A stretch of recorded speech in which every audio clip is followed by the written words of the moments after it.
अगर 1 घंटे के अंदर पंजाब पुलिस ने मेरे खिलाफ एफआईआर वापस नहीं ली तो उसके आगे जो होगा उसके लिए भगवंत मान की सरकार जिम्मेदार होगी। ये मैं नहीं बोल रहा, ये बोला अमृतपाल सिंह ने। आजकल बहुत फेमस है अमृतपाल सिंह, पंजाब के अंदर मीडिया के अंदर छाए हुए हैं। तो दोस्तों इस वीडियो में हम जानेंगे अमृतपाल सिंह कौन है, क्या खालिस्तानी मूवमेंट फिर से वापस आ गया है, क्या है खालिस्तानी मूवमेंट, कैसे ये आपके गवर्नमेंट एग्जामिनेशन के सिलेबस से रिलेटेड है, ये सारी बातें इस वीडियो के अंदर हम लोग देखेंगे। मेरा नाम है प्रतीश राज, मैं हूं डायरेक्टर पीडी गुरुकुल। और दोस्तों इस तरीके के करंट अफेयर्स की वीडियोस को देखने के लिए हमारे चैनल को सब्सक्राइब कीजिए। अब हम स्टार्ट करते हैं। तो सबसे पहले जानते हैं अमृतपाल सिंह कौन है। अमृतपाल सिंह बेसिकली कुछ दिनों पहले ही दुबई से यहाँ पर आए हैं। वैसे हैं पंजाबी पर दुबई में रहते थे, अभी यहाँ पर आए हैं। और ये वारिस पंजाब दे एक संगठन है, उसके हेड हैं। वारिस पंजाब दे संगठन बनाया था दीप सिद्धू ने। दीप सिद्धू के बारे में आप लोग जानते होंगे, एक सिंगर थे, फेमस सिंगर थे, जिनकी कुछ दिनों पहले हत्या कर दी गई थी। दोस्तों अमृतपाल सिंह फिर से खालिस्तान मूवमेंट को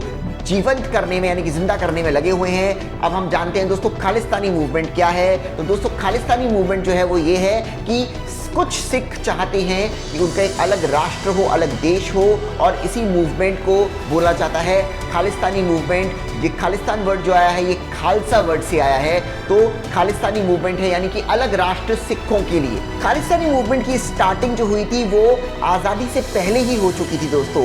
1940 में जब जिन्ना, मोहम्मद अली जिन्ना की 2 नेशन थ्योरी आई थी, यानी कि धर्म के नाम पर हिंदुस्तान को डिवाइड करने की थ्योरी, कि एक राष्ट्र मुसलमानों के लिए, एक राष्ट्र हिंदुओं के लिए, इस तरह की थ्योरी आई थी। उसी समय से सिखों की भी डिमांड हो गई थी कि एक राष्ट्र सिख धर्म के लोगों के लिए भी होना चाहिए। और जब 1947 में पाकिस्तान बना तो उस समय सिखों को ये चीज़ पसंद नहीं आई। कुछ सिख जो थे वो इस बात से बहुत नाराज थे, क्योंकि सिखों की पवित्र स्थान जैसे कि ननकाना साहिब, जहाँ पे गुरु नानक देव जी का जन्म हुआ था, वो पाकिस्तान में चली गई थी। तो सिख इससे बहुत नाराज थे और तब से ये मूवमेंट जो है बहुत ज़्यादा चर्चा में है। उसके बाद समय समय पर डिमांड करी गई सिखों के द्वारा कि भाई उनको भी एक अपना अलग राष्ट्र चाहिए।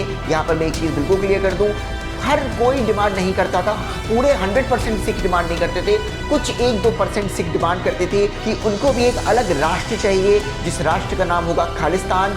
और 1980 में इस डिमांड को बहुत पुरजोर तरीके से रखा एक व्यक्ति ने, जिनका नाम था जनरल सिंह भिंडरवाले। और पंजाब के अंदर बहुत वायलेंट एक्टिविटीज़ जो हैं वो कंडक्ट होने लगी 1980s में। लेकिन 1980s में इंदिरा गांधी की सरकार ने जनरल सिंह भिंडरवाले के अगेंस्ट एक्शन लिया और गोल्डन टेम्पल में उनकी हत्या कर दी गई या उनको मार दिया गया भारत की सरकार के द्वारा। लेकिन कुछ सिख इससे बहुत नाराज थे और जिसके कारण इंदिरा गांधी की हत्या कर दी जाती है। भारत की प्रधानमंत्री थी वो उस समय, उनकी हत्या कर दी जाती है उनके बॉडीगार्ड्स के द्वारा ही, जो भी सिख थे। तो इस डिमांड को उठाया जा रहा है समय समय पे कुछ सिखों के द्वारा, और ये डिमांड फिर से उठाई गई है अमृतपाल सिंह के द्वारा। और दोस्तों यहाँ पर मैं एक चीज़ और बता देता हूँ कि राइजिंग अनएम्प्लॉयमेंट यानी कि बेरोजगारी, इसके संग संग ड्रग्स की बहुत बड़ी प्रॉब्लम पंजाब में चल रही है। ये सारी प्रॉब्लम्स इस डिमांड में और टेंशन क्रिएट कर रही है। तो दोस्तों अब हम जानते हैं कि क्या हिंदुस्तान जैसे देश को या किसी भी देश को धर्म के नाम पर बांटा जा सकता है या अलग अलग धर्मों के अलग अलग देश होने चाहिए, इसके बारे में हम चर्चा करते हैं दोस्तों। तो मैं आपको एक चीज़ बता देता हूँ दोस्तों, समय समय पर ये डिमांड उठती रही है अलग अलग धर्मों के लोगों के द्वारा कि भाई उनका एक अलग देश होना चाहिए। या कई बार तो अलग अलग लोग जो अलग अलग भाषा बोलते हैं वो भी डिमांड करते हैं कि भाई उनको अलग कर दिया जाए हिंदुस्तान से, या हिंदुस्तान के अंदर ही उनका एक अलग राज्य बना दिया जाए। बहुत सारी कमीशन इसके ऊपर बैठी हैं, जैसे कि JVP कमीशन, SK धार कमीशन, फजल अली कमीशन, बहुत सारी कमीशन इसके ऊपर बैठी हैं। लेकिन एंड में एक ही डिसीजन जो मेनली निकलता है वो ये निकलता है कि लैंग्वेज के बेस पर या धर्म के बेस पर जो है देश को डिवाइड नहीं किया जा सकता, अलग अलग देश नहीं बनाए जा सकते। क्योंकि ऐसे तो हिंदुस्तान के अंदर मेनली 7 धर्मों के लोग रहते हैं, तो 7 अलग देश बन जाएंगे, जो कि बिल्कुल भी पॉसिबल नहीं है। भारत की अखंडता के लिए, यूनिटी के लिए खतरा है। और इसके साथ साथ अगर मान लीजिए लैंग्वेज के बेस पे भी डिविजन्स क्रिएट किए जाने लगे राज्यों में, तो ऐसे तो हिंदुस्तान के अंदर बहुत सारी भाषाएं बोली जाती हैं, तो बहुत सारे राज्य नहीं बनाए जा सकते। राज्यों का डिवीजन करने का जो सोल क्राइटेरिया यानी कि एक अकेला क्राइटेरिया होना चाहिए, वो होना चाहिए एडमिनिस्ट्रेटिव कन्वीनियंसी, यानी कि एडमिनिस्ट्रेशन अच्छी तरीके से हो सके, उस हिसाब से राज्य बनाए जाने चाहिए। लेकिन रिलीजन के बेस पर तो किसी भी देश को डिवाइड नहीं किया जाना चाहिए, क्योंकि रिलीजियस डाइवर्सिटी होना किसी भी देश के लिए बहुत ज़्यादा ज़रूरी है। हमारा देश जो है वो सेकुलरिज्म फॉलो करता है और धर्मनिरपेक्षता हमारे देश का एक यूनिक फीचर है दोस्तों। अब हम जानते हैं कि हिंदुस्तान की सरकार को क्या क्या और कदम उठाने चाहिए ताकि इस तरीके की डिमांड्स आगे ना आए, या अगर आती भी हैं तो उन डिमांड्स को कैसे सेटिस्फाई किया जाए। हिंदुस्तान की सरकार को कौन कौन से कदम उठाने चाहिए? सबसे पहला कदम है डेवलपमेंट। अगर लोग डेवलप्ड होंगे, अनएम्प्लॉयमेंट कम होगा, ड्रग्स की प्रॉब्लम कम होगी, तो उनका दिमाग डाइवर्ट नहीं होगा इस तरीके की डिमांड्स में, तो सबसे पहले डेवलपमेंट पे फोकस किया जाना चाहिए। इसके साथ साथ स्टेट पुलिस को, इंटेलिजेंस ब्यूरो को